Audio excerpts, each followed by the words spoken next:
Hello and welcome back to Matt's Automotive Channel. In this video we will continue tearing down the motor and do some tests along the way, and then we should have it completely torn down and we'll go ahead and start the rebuild. So anyway, with that said, let's go ahead and get started. Oh, this is why it's nice to have an organizer tray.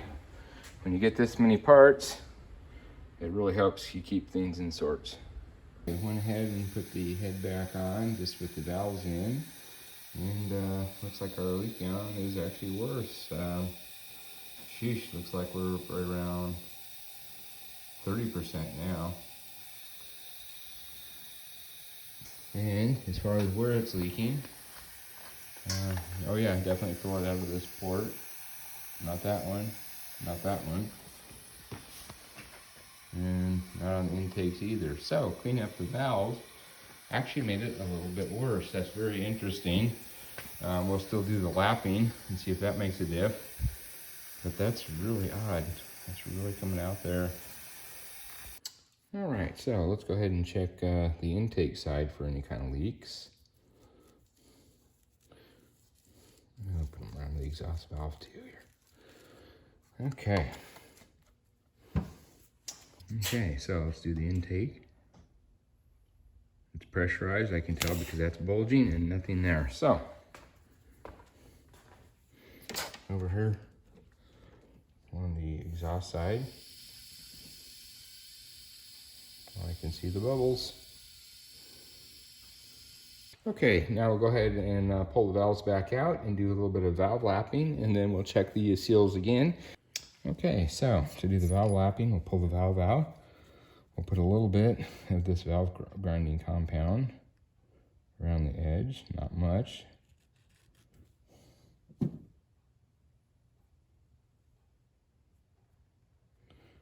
Okay, and we'll set that gently in here.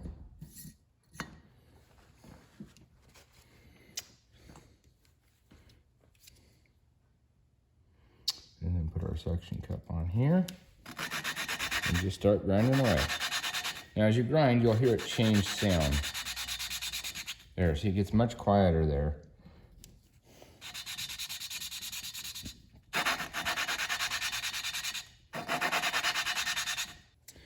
All right, now we can pull it out, and we'll wipe away some of the compound here, and then you'll be able to see where it has been grinding. It's kind of a dulled color there. So we'll just keep going until it's dull all the way around. Same thing here on the valve seat.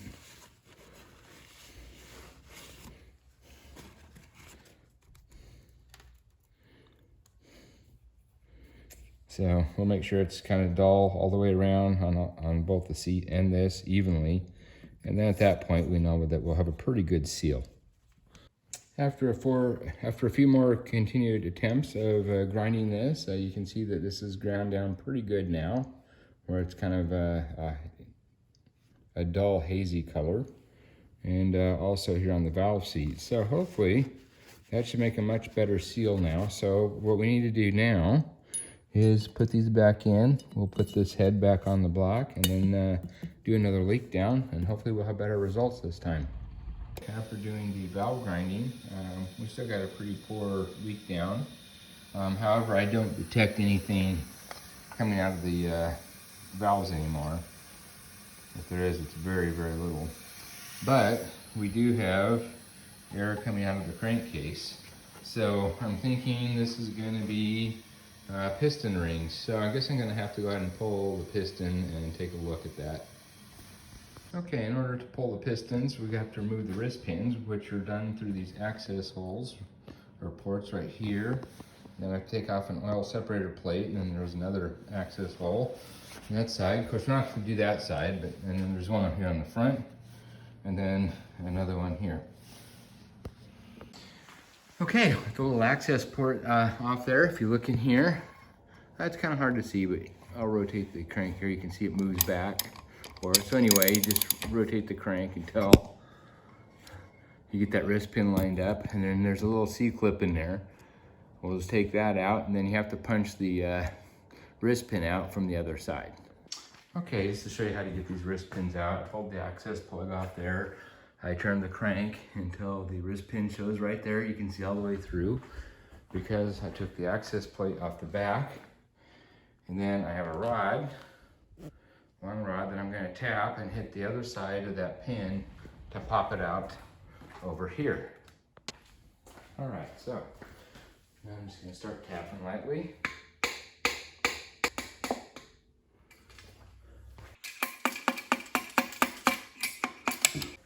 Okay, now to extract the piston, we'll go ahead and turn the crank until it gets pushed out somewhat. Now, it's not going to push all the way at this point. So keep turning the crank. And this one's fully out. We know that this one's fully in. And then we'll kind of push and turn. There we go. And then we can push it all the way out. Because what we're doing is the connecting rod here, if we twist this to an angle, then it doesn't fit in here anymore. So it kind of pushes here on the side and then pushes it all the way out. So anyway, yeah, we'll look at the rings here and see what kind of condition that they're in. Okay, looking at the piston here. When these are new, there's a dark coating over the side of these piston skirts here. And that's completely worn away on both sides, especially this side. And we see a little bit of abrasion here and scratching. So we'll take a look at the cylinder wall and we'll take some measurements and see if it's still round or not. Okay, we have all the pistons out at this time. And one of the things to note here, let me take these rags out here and I'll show you. Let's see, go get that piston. Okay, so this particular guy here is kind of sticky. It goes up, but you have to push it up and down. It's kind of hard to turn. In fact, it's turning the crank, you can see. Look at that, it's turning the crank. There's so much resistance there. Now, on the other one, this is the way it's supposed to be. It should just freely fall down. See that? Just freely falls down. So this one's hanging up for some reason. So something's going on here. That's really bad. It's really hard to push. I think I'm gonna have to disassemble the whole motor, take a look at the bearings and see what's going on there. Maybe this is the beginning of a spun rod bearing. Okay, all the block bolts are out. There's 19 of them that hold these two together. And I've kind of already separated this a little bit here, so I should be able to just lift it off now.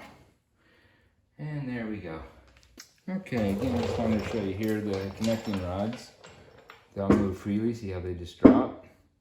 With the exception of that one.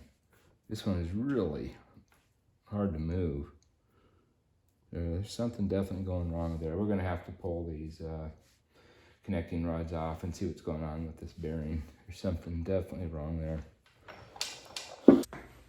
All right, we just got the block back from the machine shop. Fortunately, all the surfaces were perfectly flat and did not require any machining. But now that we have the block back, it's time to do some honing on the cylinders. And I have two different types of honing devices. I got this one here and also a flex hone.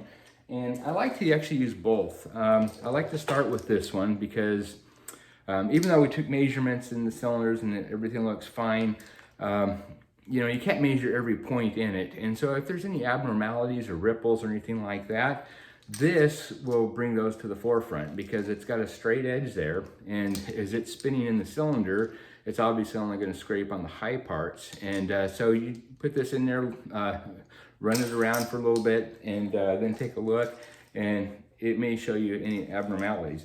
The problem with this is I don't think it does as good a job as the flex hone. So I like to start with this one to see if there's any issues with the cylinder, and then I like to finish it off with the flex hone. Now, when using these hones, it's advisable to lubricate all the surfaces here.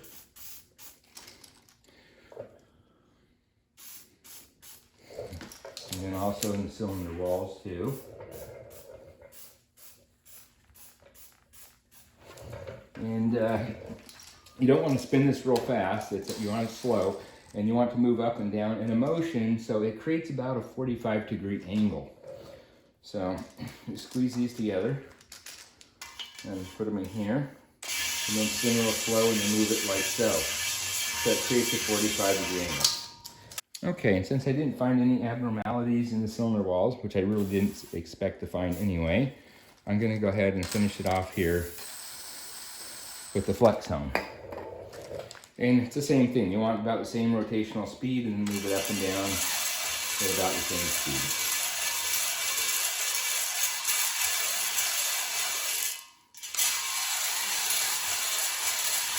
Okay, now that we have them honed, we'll go ahead and wipe off the excess lubrication. And then we'll take a look in here with a light and see how those cross hatchings look. And we should not see any more glazing. Okay, so let's go ahead and take a look. And you can see the cross hatching there, about 45-degree angle all the way around.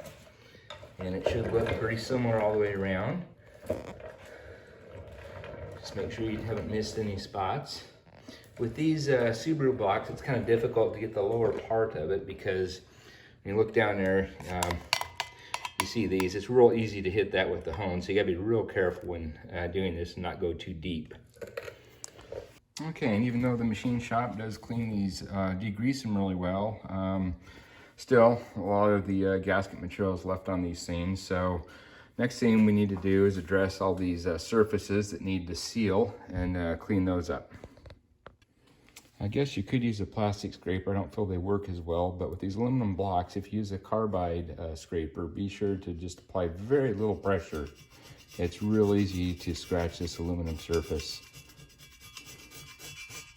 Okay, now once you get the majority of the gasket material off, I like to go over it with the Scotch-Brite very lightly, just to completely smooth it over. Another thing to watch out for is when you're cleaning this, look at the holes, because when you torque this pan back on, you don't want something in the hole and then you're torquing against, like this is old RTV, it's stuck in there. You don't want to be torquing against that. You want to be torquing against the pan so you get nice even contact all the way around. So if you find something in those holes, make sure you clear them out.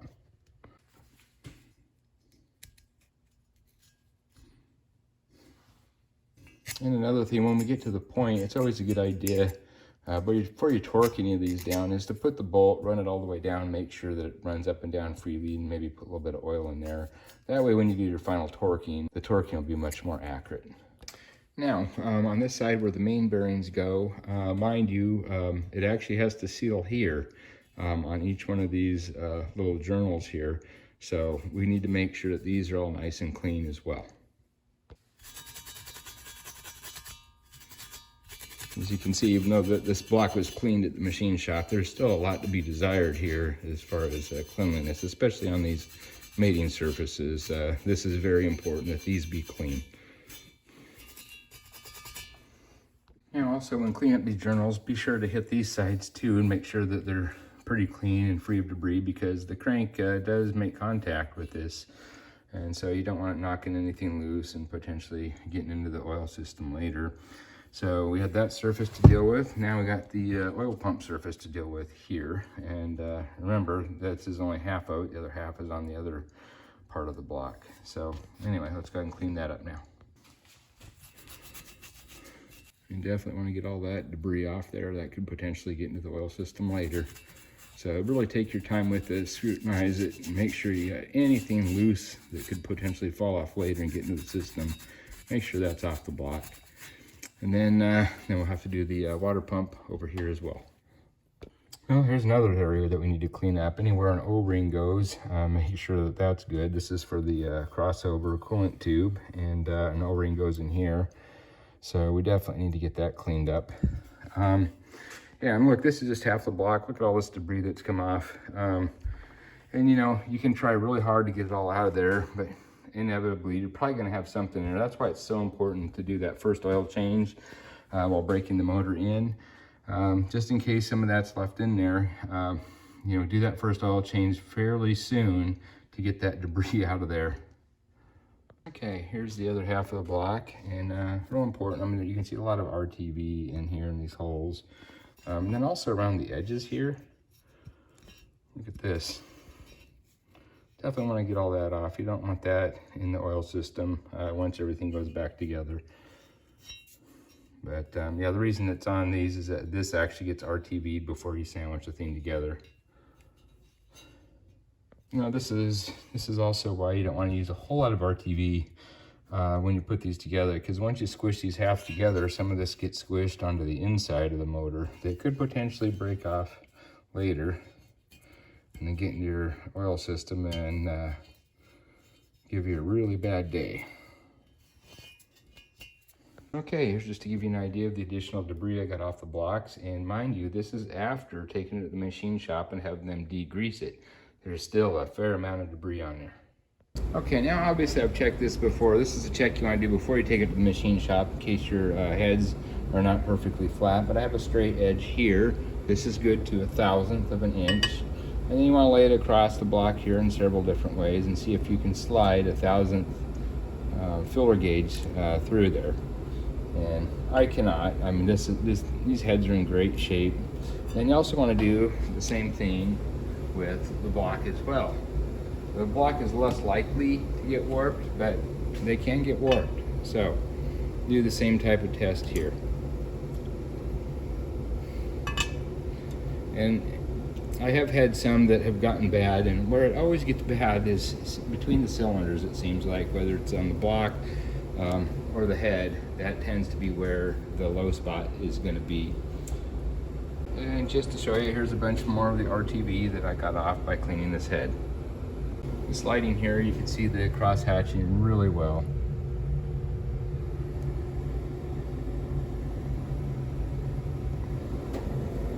Another check to be made before you take this to the machine shop, or take your block to the machine shop, is the cylinder roundness.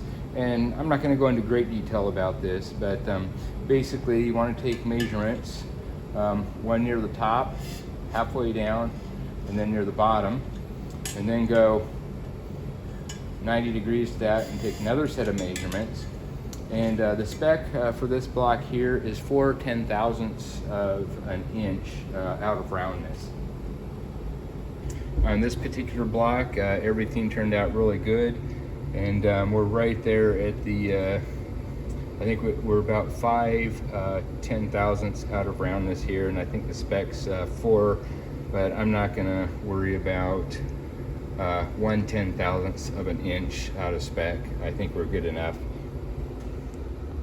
Okay, now to take the cam plugs out. Just take, we're gonna replace them, so it doesn't matter if we damage these. Just hit on one side of it and pull them out. Okay, on these old pistons here, we do have a significant amount of wear on these skirts here. And so I'm just gonna go ahead and ditch the original ones and put in these new standard size pistons. As you can see, we moved the operation here into the kitchen, reason being temperature. What we're gonna do now is measure piston ring gap. So these guys here. And when you take these measurements, they're supposed to be, everything should be around 68 degrees because, you know, the metal expands and contracts and that sort of thing. And we're measuring down to 1/1000th of an inch. So to get the best measurements, we really need to be about room temperature. And out in the garage, it's just too darn cold this time of year. Okay, so to take measurements, you want to put the ring down into the cylinder bore. And you can just kind of squeeze it together. So get it a little bit down and then move it horizontal. And then we need to make sure that it's perfectly square or perpendicular to the cylinder walls. So we'll take the piston and just kind of push it down like so until it's perfectly even, and you can tell because of the width of this piston here. And then we got our gap over here. So get out your filler gauge set and start with something relatively small that you know is going to fit in the groove there. And then just incrementally work your way up until you get to the one that no longer fits, and then look back at the previous one, and that's your ring gap. What I got was the Evergreen set. These are relatively inexpensive piston set that came with the rings. So Evergreen is the brand, and what's interesting is it says made in China here, So my assumption is that the pistons are Chinese, but then if you look at the piston rings, right here, made in USA. All right, so what we get are the set of piston rings, and they're indicated here in your bags that this is groove 1, so that's going to be your top one. That's your compression ring. And then 2, this is going to be your oil scraper. And then there's 3 different sets of rings here for the oil control. And you have the wavy one here, and then that is held in on the 3rd ring down. So that's going to go into this 3rd ring down here, but that 3rd ring is going to contain this wavy one, and then 2 other sets of rings to keep it. So basically, this one will go in the center, and then one of these on each side to go in there. Okay, so I went ahead and took some measurements, and what I found here was rather disappointing. Let's see, I did all of my checks here for cylinder 1, and I looked up the specs, and for the standard size, so these haven't been bored out or anything, the spec on the compression ring is 9 thousandths to 11 thousandths. And then I measured the old one that I pulled out, which is 12 thousandths, which is what I would expect. It's got some wear and it's going to start to expand. But what I did not expect was this. The new ring is 19 thousandths. Now, if it's too small, that's fine. You can grind it down and open it up more. But the gap is too large by quite a bit. So I'm going to have to order another set of rings. So I figured, okay, well, let's go to the 2nd ring and see what the spec is for that. And that's 15 thousandths to 20 thousandths. And the old one was 19 thousandths. So that was actually still within spec. But the new one was 23 thousandths, too big. So I didn't even bother measuring the 3rd ones. I just went ahead and placed an order for another set of rings, different brand, of course. This one that I ordered is a Nippon, and it's I ordered it through Advanced Auto Parts. So anyway, when it gets in, we'll take a look at that, and hopefully we can get those in spec. All right, well, I think I'll call it quits for this video. It's getting a little long anyway, and it's rather disappointing that those rings didn't fit. I know it's tempting to say, oh, Evergreen's a terrible company, they can't manufacture stuff and fit, but it very well could be the vendor's problem for putting together a kit with parts that just don't fit.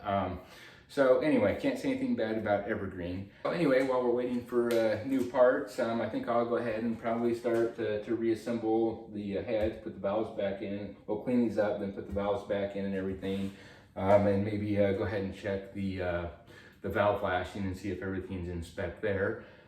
No reason it shouldn't be, but it's a part and it's easy to check now, so I might as well do that. So anyway, with that said, go ahead and quit the video, and I'll catch you on the next one. Bye-bye.